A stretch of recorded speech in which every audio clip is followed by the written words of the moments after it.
प्यारे दर्शकों नमस्कार। तारीख है आज 5 मार्च 2025, दिन बुधवार। हिंदी तिथि फाल्गुन माह शुक्ल पक्ष षष्ठी। आइए नजर डालते हैं हमारे प्यारे राज्य हिमाचल प्रदेश की तमाम बड़ी खबरों पर।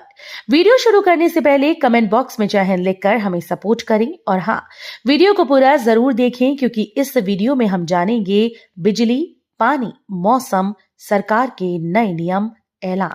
तो चलिए शुरू करते हैं। वन संरक्षण के लिए महिला युवक मंडलों को मुआवजा दिया जाएगा। वन मित्रों को जल्द मिलेंगे नियुक्ति पत्र।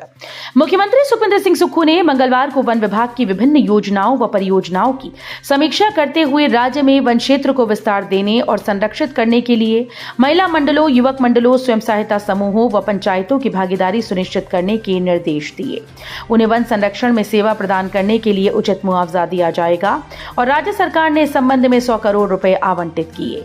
इसके अतिरिक्त पौधों की जीवित प्रतिशतता के आधार पर 5 साल के बाद इंसेंटिव प्रदान कर उन्हें प्रोत्साहित किया जाएगा। बारिश के पानी का हिसाब रखेगा हिमाचल, जल सूचना केंद्र स्थापित होगा।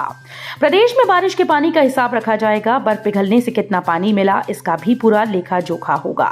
केंद्र सरकार के निर्देशों पर हिमाचल प्रदेश में राज्य जल सूचना केंद्र स्थापित किया जाएगा। राजपत्र में इसे लेकर अधिसूचना जारी की गई। इसकी स्थापना का मकसद जल संसाधनों के प्रबंधन और विकास के लिए बुनियादी सूचनाएं एकत्र करना है, जिससे भविष्य में जलवायु परिवर्तन जैसी चुनौतियों को देखते हुए होने वाले वैज्ञानिक अध्ययन में मदद मिल सके। रोहतांग सहित बारालाचा व शिंकुला दर्रों में 6 फुट से अधिक हिमपात। जानिए कैसी है अटल टनल की स्थिति। पर्यटन नगरी मनाली सहित लाहौल में 6 दिन से हिमपात का क्रम लगातार जारी है। रोहतांग दर्रे में गत 7 दिन से बर्फ के फाहों का क्रम जारी है। एक सप्ताह के भीतर रोहतांग दर्रे सहित बारालाचा, शिंकुला व कुंजम दर्रे में 6 फुट से अधिक हिमपात हो चुका है। इन दर्रों में मंगलवार को बर्फ के फाहों का दौर जारी रहा।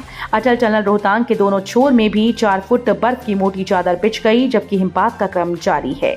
लाहौल स्पीति के ऊंचाई वाले क्षेत्रों में 4 फुट से अधिक हिमपात हुआ। कोकसर टनल के दोनों छोर सिस्सू, गोंदला, योचे, छिका, रारे, दारचा व जिस्पा जैसे ऊंचाई वाले क्षेत्रों में भारी हिमपात हुआ है। ई साक्षी पोर्टल पर सांसद निधि का फंड। केंद्र सरकार की ओर से डिजिटल इंडिया मुहिम में एक और नई कड़ी को जोड़ते हुए देश के सभी सांसदों की सांसद निधि को ई साक्षी पोर्टल के माध्यम से प्रदान किया जा रहा है। सांसद निधि यानी एमपी लैंड को केंद्र से मंजूरी मिलने पर ई साक्षी पोर्टल में अपलोड किया जा रहा है।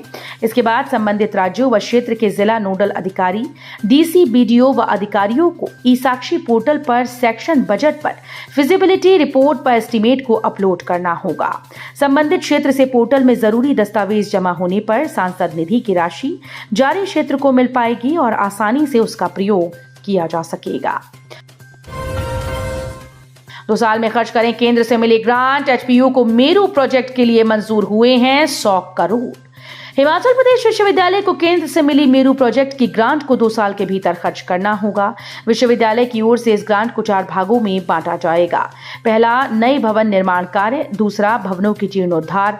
तीसरा, प्रयोगशाला व परियोजनाओं को बढ़ावा देने के लिए तथा चौथा, सॉफ्ट कंपोनेंट जिसमें वेबसाइट का सुदृढ़ीकरण करना होगा। ये राशि विश्वविद्यालय को 2 साल के भीतर खर्च करनी होगी। हर कैंपस को मेरू की तरह परिवर्तित करना होगा। पीएम ऊषा के तहत हर विभाग को मासिक व त्रैमासिक न्यूज लेटर की रिपोर्ट जारी करने के भी निर्देश दिए गए हैं।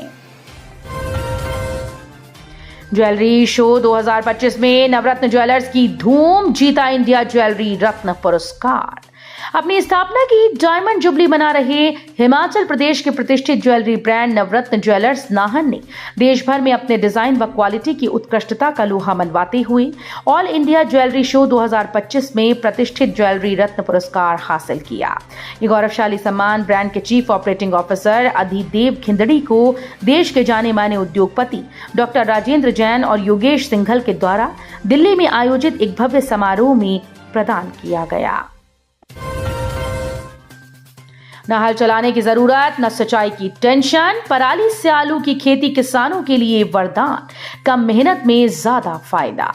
पंजाब व हरियाणा में पराली जलाने से पर्यावरण को नुकसान हो रहा है, जबकि हिमाचल ने इसका प्रबंधन करना सीख लिया है। धान की पराली पर्यावरण व स्वास्थ्य को नुकसान नहीं पहुंचाएगी। इसे अब आलू की पैदावार बढ़ाने के लिए इस्तेमाल किया जा सकेगा। सिरमौर के कृषि विज्ञान केंद्र धौलाकुआं के विज्ञानियों ने पराली से ढककर कुफरी नीलकंठ किस्म का आलू उगाया है। इसके लिए खेत को हल से नहीं जोतना होगा और न ही ज्यादा सिंचाई करनी होगी। विज्ञानियों ने कुफरी नीलकंठ किस्म के आलू पर शोध किया है। नेता प्रतिपक्ष बोले, हिमाचल प्रदेश में कानून व्यवस्था का निकला जनाजा, 2 माह में 18 मर्डर। पूर्व मुख्यमंत्री व नेता प्रतिपक्ष जयराम ने कहा कि प्रदेश में कानून व्यवस्था का जनाजा निकल गया और हर दिन हत्याएं और दुष्कर्म के मामले सामने आ रहे हैं। वर्ष 2025 के पहले 2 माह में 18 मर्डर के मामले रिपोर्ट हो चुके हैं और 1 दर्जन से अधिक दुराचार के मामले सामने आए हैं। ये आंकड़े इस तरफ इशारा कर रहे हैं कि सरकार की मुखिया को सिर्फ अपनी कुर्सी की चिंता है और ऐसा लग रहा है कि कानून व्यवस्था को बनाए रखना उनकी प्राथमिकता है ही नहीं। ये चिंता का विषय है और विधानसभा सत्र में भाजपा इस मुद्दे को जोर शोर से उठाएगी। 10वीं 12वीं कक्षा के वोकेशनल विषयों की प्रैक्टिकल परीक्षाएं रीशेड्यूल, जानिए नई तारीख। 10वीं और 12वीं कक्षा के नियमित परीक्षार्थियों की वोकेशनल विषयों की प्रैक्टिकल परीक्षाएं रीशेड्यूल कर दी गईं। अब ये परीक्षाएं 1 से 10 अप्रैल तक आयोजित की जाएंगी। पहले ये परीक्षाएं 3 से 28 फरवरी तक शेड्यूल की गई थीं, लेकिन प्रदेश में कई स्थानों पर भारी बारिश और हिमपात की वजह से इनका संचालन पूरा नहीं हो पाया था, जिसके चलते हिमाचल प्रदेश स्कूल शिक्षा बोर्ड ने वोकेशनल विषयों की प्रैक्टिकल परीक्षा के शेड्यूल को पुनर्निर्धारित किया। संशोधन विधेयक लागू होने के बाद अनुबंध अवधि के लाभ देने वाली सभी अधिसूचनाएं और निर्देश लिए वापस। हिमाचल प्रदेश में अनुबंध अवधि के लाभ देने वाली सभी अधिसूचनाएं और निर्देश विड्रॉ कर दिए गए हैं। प्रदेश में सरकारी कर्मचारी भर्ती एवं सेवा शर्तें संशोधन विधेयक 2024 लागू होने पर शिक्षा विभाग ने ये फैसला लिया। सहायक प्रवक्ताओं, आचार्यों सहित अन्य श्रेणियों के कई शिक्षकों से संबंधित प्रस्ताव अब रद्द माने जाएंगी। एचआरटीसी पेंशनर्स की समिति ने बजट सत्र से पहले की वार्ता की मांग, सरकार को दी आंदोलन की चेतावनी। एचआरटीसी पेंशनर्स की संयुक्त समन्वय समिति ने चेताया है कि अगर सरकार व निगम प्रबंधन बजट सत्र से पहले पेंशनर्स को वार्ता के लिए नहीं बुलाती है तो फिर एचआरटीसी पेंशनर्स आंदोलन शुरू कर देंगे। मंगलवार को शिमला में हुई एचआरटीसी की संयुक्त समन्वय समिति की बैठक में ये रणनीति तैयार की गई। संयुक्त समन्वय समिति की बैठक शिमला के तारा देवी में समिति के अध्यक्ष राजेंद्र ठाकुर की अध्यक्षता में की गई। हॉस्टल छोड़ो या दुगनी फीस भरो, हिमाचल में जम्मू की गर्भवती छात्रा को प्रताड़ित करने का आरोप।